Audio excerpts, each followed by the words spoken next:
Bonjour, je suis la fée des maths. Bienvenue dans cette vidéo de géométrie.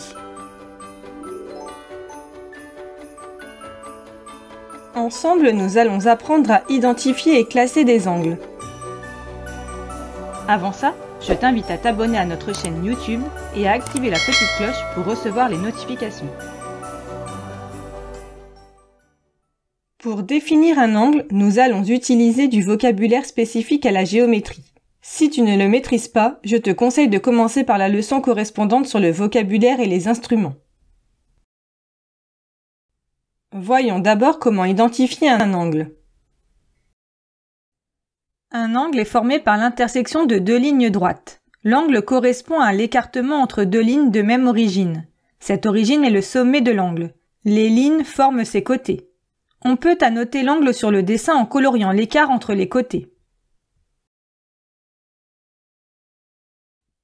Un angle peut être formé par l'intersection de deux droites, de deux segments ou de deux demi-droites. Pour l'annoter plus rapidement qu'avec un coloriage, on peut simplement tracer un arc de cercle dans l'écartement d'un côté à l'autre, comme ceci. Pour le nommer, il nous faut le nom de 3 points dans cet ordre. Un point sur le côté, le sommet et un point sur l'autre côté. Les 3 lettres doivent être surmontées d'un chapeau, indiquant qu'il s'agit du nom d'un angle et non pas d'un triangle. Par exemple, l'angle rose s'appelle B, E, A, ou bien A, E, B, si l'on commence par l'autre côté. Le rouge peut s'appeler soit B, E, C, soit C, E, B. Et le vert F, H, G ou G, H, F. Voyons à présent comment classer les angles. Il existe 5 catégories d'angles. Elles sont définies en fonction de la taille de l'écartement.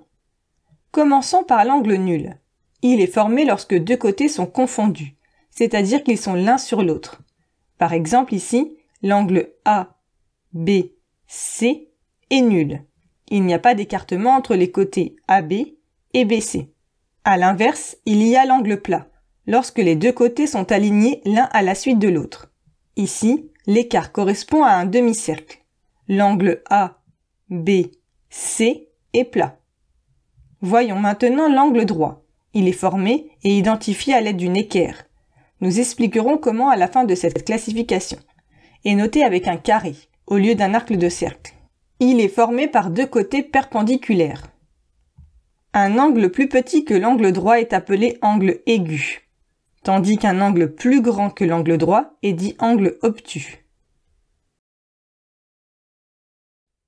Pour tracer ou identifier un angle droit, tu as besoin d'une équerre.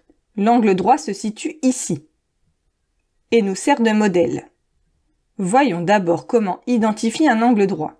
Voici 3 angles. Nous devons vérifier lesquels sont droits.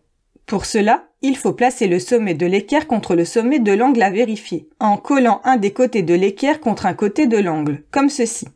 Si le second côté de l'angle est confondu avec le second côté de l'équerre, alors l'angle est droit. Le premier angle n'est donc pas droit, le deuxième non plus, contrairement au dernier qui suit parfaitement les côtés de l'équerre. Voyons maintenant comment tracer un angle droit. Commençons par tracer une droite. Plaçons ensuite un côté de l'équerre contre cette droite. Il suffit maintenant de tracer l'autre côté le long du second côté de l'équerre. Et voilà, tu sais identifier et classer des angles. Pour t'entraîner davantage ou approfondir la notion, rendez-vous sur le site passeeducation.fr. Tu y trouveras des fiches d'exercices, des évaluations, la leçon et bien plus encore.